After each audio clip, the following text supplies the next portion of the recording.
What's up, y'all? It's your girl Raven Rose. I'm here back and doing a little bit of a discussion video today because I just kind of felt the fucking need to. So before, and let's try to get this YouTuber shit down pat. So before we continue, if you want more astrology, tarot-based, soul-based content, then please like, share, and subscribe. Greatly appreciate it. Just getting my feet wet with all of this stuff. So again, the more support I could get, the better. So I can just keep doing this and continue. Just that'll be affirmation I'm on the right path. So absolutely. So let's go ahead. I wanted to talk about a different discussion when it involves tarot and talking about our tarot cards as actually our support system, okay? Because I said in a previous video, on a weekly video actually, about, manifesting a support system, and then my spirit clicked of like, wow. As above, so below. So our spiritual support system, with our divination tools, embodying different energies, and then our natural support system. So I want to talk more of the spiritual support system and how our tarot cards can actually become that. Now, this is kind of more of like a personal philosophy for me. So if this resonates, awesome. If it doesn't, girl, thanks for watching, but it's okay. So for me, I've been reading tarot for a number of years. I forget how long I've been reading the shit, to be honest with you. It just feels like it's always been a part of me. And my cards, when I had no one to talk to, no one to, really, sit with, and my tarot cards allow me to sit with myself and allow me to excavate, my personal development, unlike any other tool that I've worked with. And maybe it's an ASMR thing of like just the act of shuffling these bad boys. It's just like I feel, our bad bitches, I should say. It feels so friggin' good. And the way to I'm just kind of talking a little bit off the cuff here, very much inspired message. So really, when we're working with tarot now, our tarot cards can tell us amazing things. They can update us about the world around us. They can give us clues as to how the energies around us are portraying us. But more importantly, it's about access, having access to not just your inner self, your mental self, your emotional self, your higher self. And that's the beauty, I think, that tarot provides. Now, I always talk about like any relationship, you can have a healthy or unhealthy relationship. So for example, if let's say your cards, you're constantly focusing on external. I want to see what Johnny Appleseed is doing. I want to see where he's sticking his dick in and all that shit. That's not necessarily as conducive as what are my own attitudes and beliefs and blockages around connecting with someone romantically. Is this something that my soul really wants? Getting back into you. And not just looking like, I'm bored, I just want to suck some dick. Sucking dick is fun. I'm not knocking sucking dick, but there's more. Or if you're like, man, I want to make some money fast, well, come on, cards, show me where the money is. Well, we often know that when we get into our own abundance frequency, money naturally happens, basic shit. Basic shit. So part of what tarot can do is give us a nice, honest litmus test, again, with having that healthy relationship to it. We don't want to access a card to say, okay, so what's Angelica Pickles thinking about me? Is this bitch plotting against me? Our cards can, help us to be discerning about different energies, of course. But it's like, how about we get you on a vibration where you don't have to be matched with Angelica Pickles anymore? Or you get into an energy where you can look at, it don't matter what the fuck this Phil, Lil, and whatever the Rugrats is doing, you sitting there looking like, okay, moving on, like, next, So let's talk about how do you create a support system with your tarot cards. Again, first of all, have a frame of reference. Now, sometimes you might have a deck that's specifically meant for you to read and you to read alone. I don't have that rule for myself personally. This deck, honestly, I read it for clients. I also cleanse it and get it attuned to myself. But I do like to spend some more time shuffling and getting it attuned to my own energy, especially if I've read for it with clients. So you just want to make sure that your deck is kind of, sanitized, COVID quarantine shit, sanitized, so it can read for you and escalate with you properly. Of course, we know cleansing a deck, we can smudge it. did with sage, cedar. Play around with the smudges. I mean, mugwort actually, I think, is an amazing smudge source for, you know, your divination tools, whether it be decks, pendulums, runes, what have you.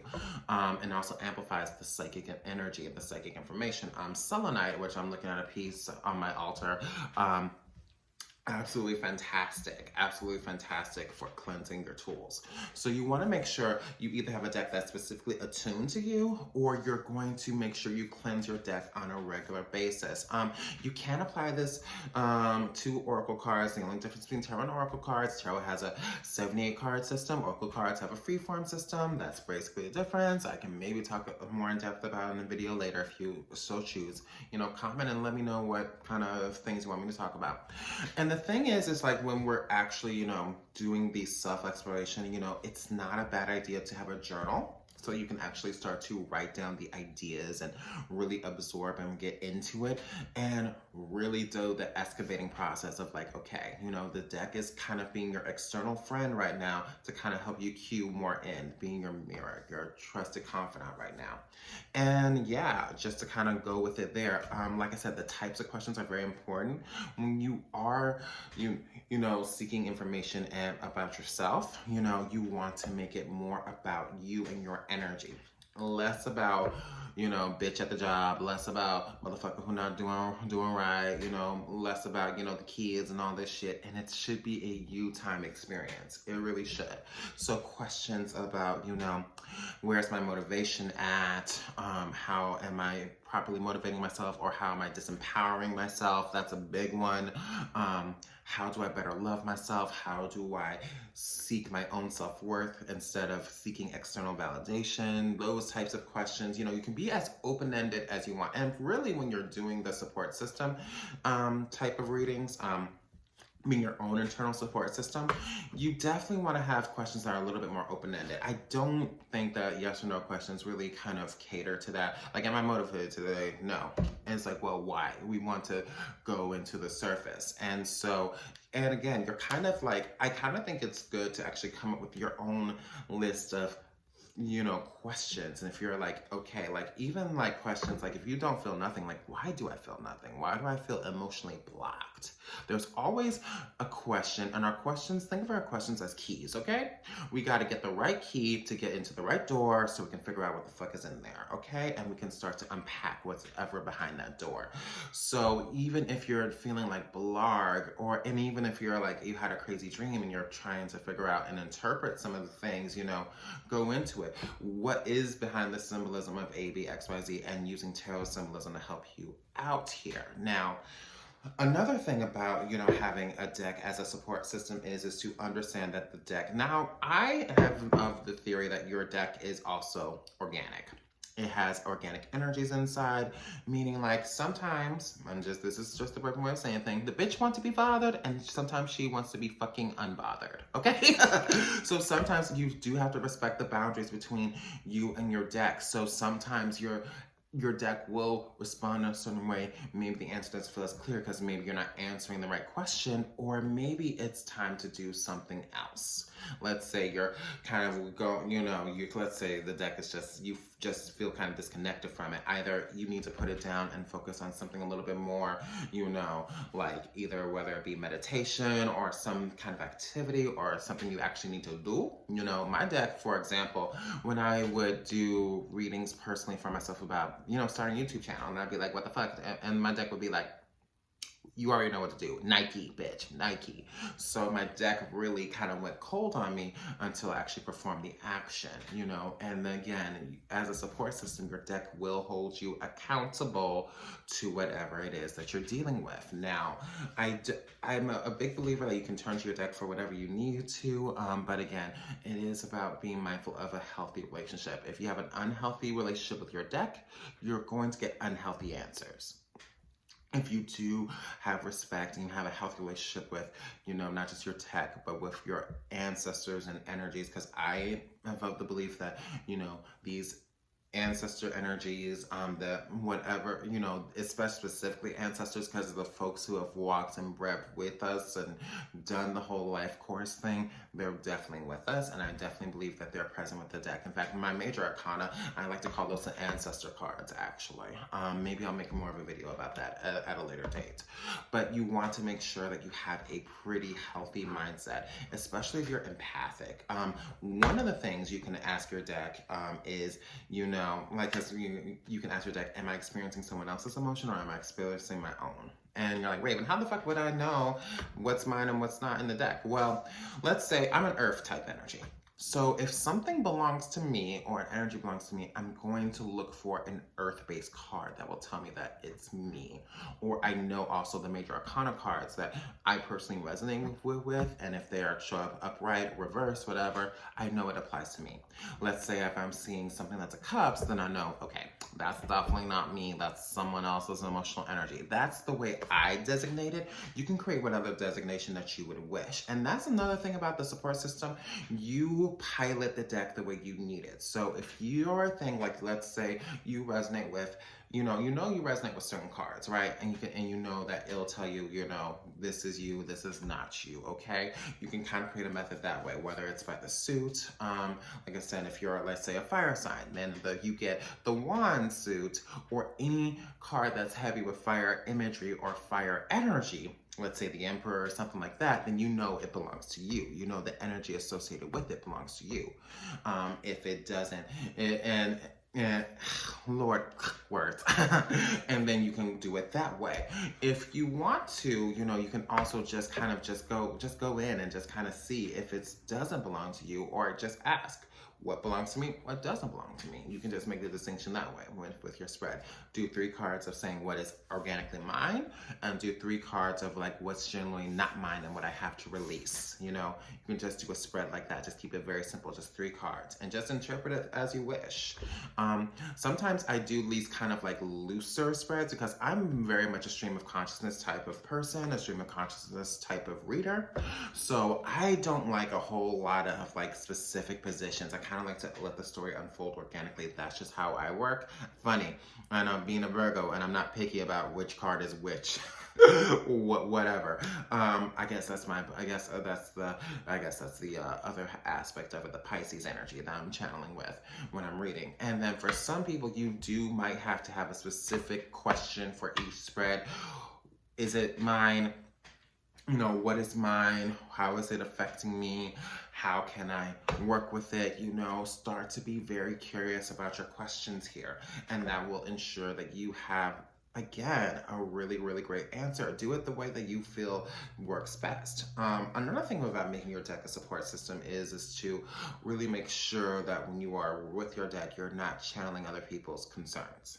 Okay, I know a lot of people, let's say someone just made you upset or something like that, and we all know when we try to pull cards when we're upset or in the energy, we're going to get either a direct mirror out of that, and sometimes, the mirror is not a bad thing. In fact, sometimes I'll tell my deck, mirror me, so I can see an external way. But if I'm not in a place where I can be open to all interpretations of energy, if I'm really focused on me being right now, then I need to kind of sit with that energy, let it diffuse.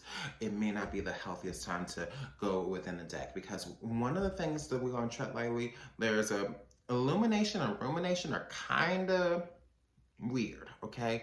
The deck can illuminate, but it can also cause us to ruminate on things, and therefore increase the level of toxicity, in our mental thinking and the other things. So it's very important that as, our real life support systems, we know that, when we have a support system in real life, when you need to, and you understand your support system too also has their boundaries in and of themselves. So if like, okay, there's one of my sister girls, she's always validating and supporting me, but I know that if I need to be riled up, that's where I go to. But if I need someone with a more critical,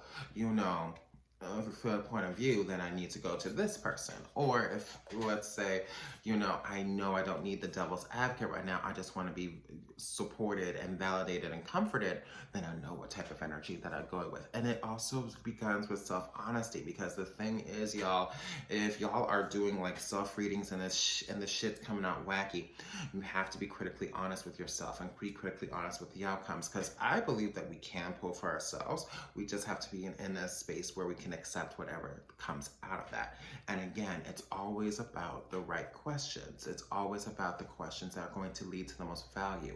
So really sit with that. So a lot of this about making your deck your support system is also to make sure that you're accountable too, because your deck will hold you accountable.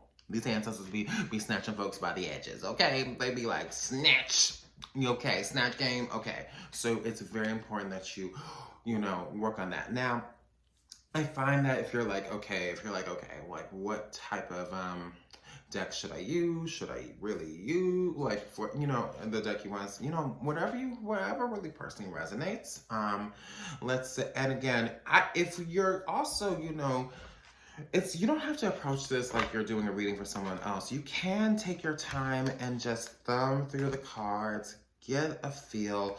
Maybe make a pile of which energies you're really resonating with today.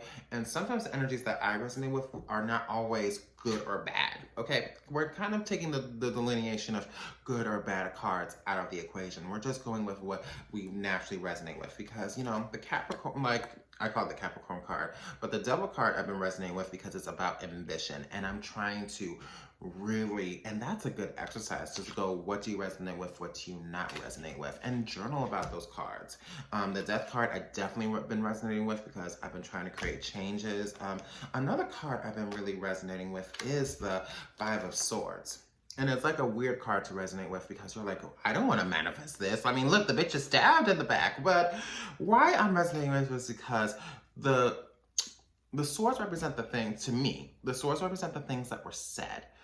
The crows here represent the things that keep lingering, okay? And the fact of the matter is that this woman knows something's wrong, yet she hasn't took these swords out. When you're in pain or something like that, normally you want to take whatever has pierced you out. And the fact is that she's still kind of stuck with this, and so much stuck with it that the bird decided to perch on it and said, rah, rah, rah, rah, rah. So I like this card because this card challenges me to look at what is lingering. What wounds am I still holding on to? How is my mental narrative keeping these wounds open and fresh? And when can I let it go? So that's what I mean by resonate with it. And being in a totally honest where like, okay, I see myself in this, and this. You don't have to do a blind shuffle here, y'all. In fact, sometimes it's very good to kind of see, especially, let's say this. Let's talk about when we have to use our cards in a crisis. If we do have to look at our cards in a crisis, okay, let's say we go through and we're going to, you can get your deck out and do it with me if you want to. Because I get it.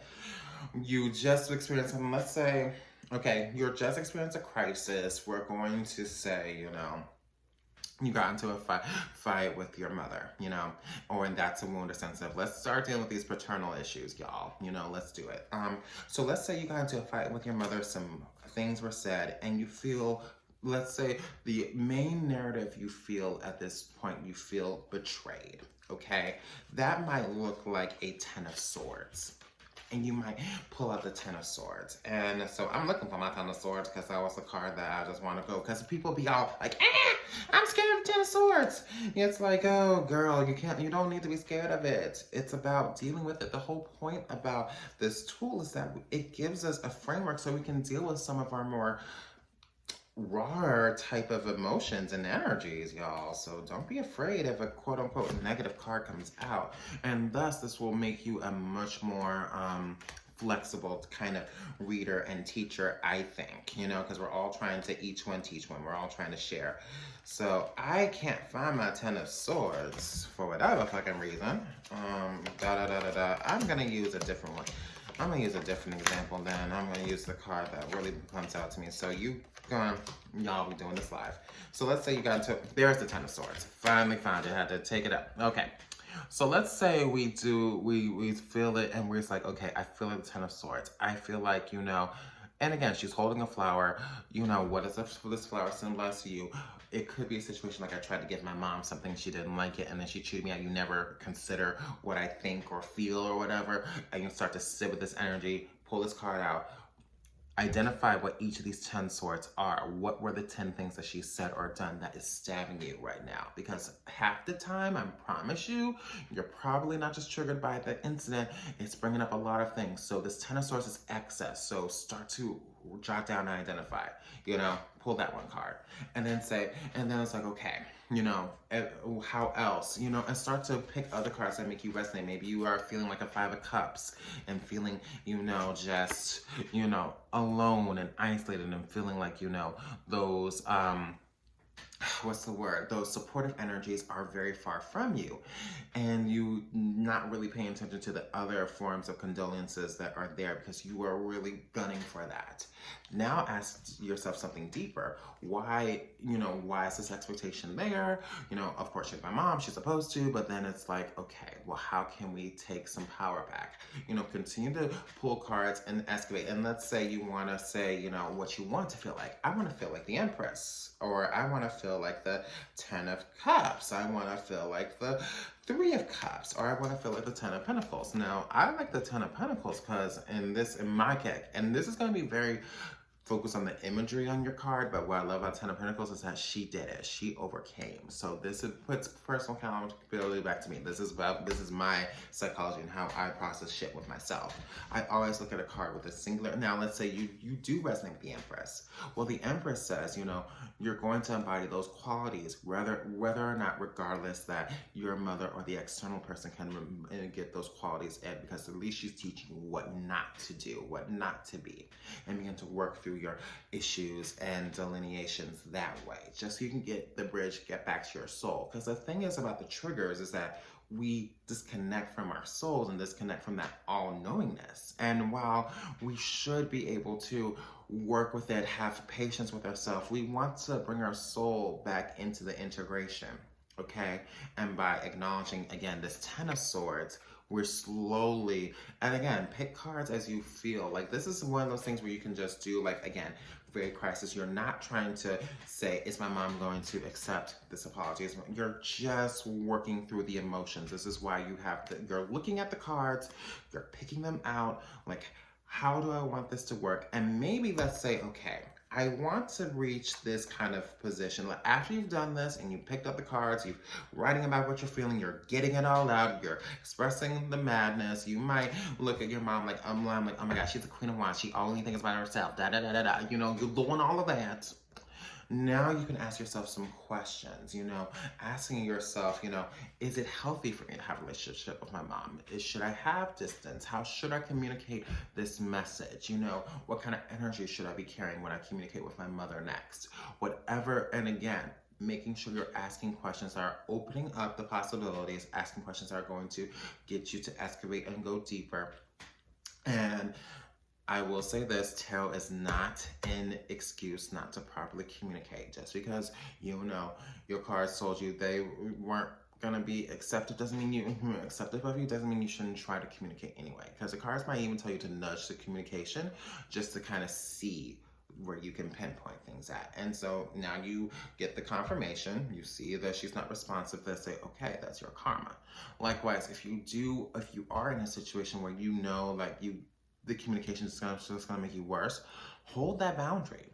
You don't have to communicate with her, you know, or you can only communicate with her about certain matters. You can hold that boundary and be totally safe. So that's the whole point. We're trying to be better to ourselves. And by being better to ourselves is to better know when to, you know, access our tools, when to be like, you know, and again, sometimes we like tarot as a reassurance vehicle.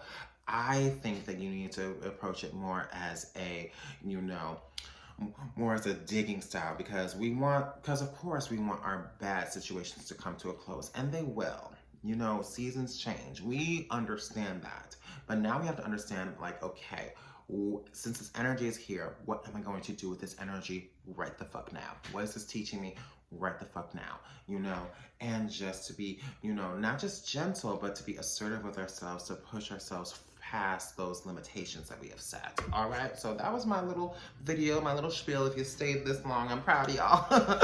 If you stayed this long, I'm proud of y'all. Again, please be sure to like, share, and subscribe. I definitely appreciate it. If you do want to connect with me, do a personal reading with me or something like that, then of course, my website is going to be listed in the description, all that good stuff. And yeah, I just hope you guys take care of yourselves, drink plenty of water, all that fun stuff. Love yourselves because the ancestors love you, and bye.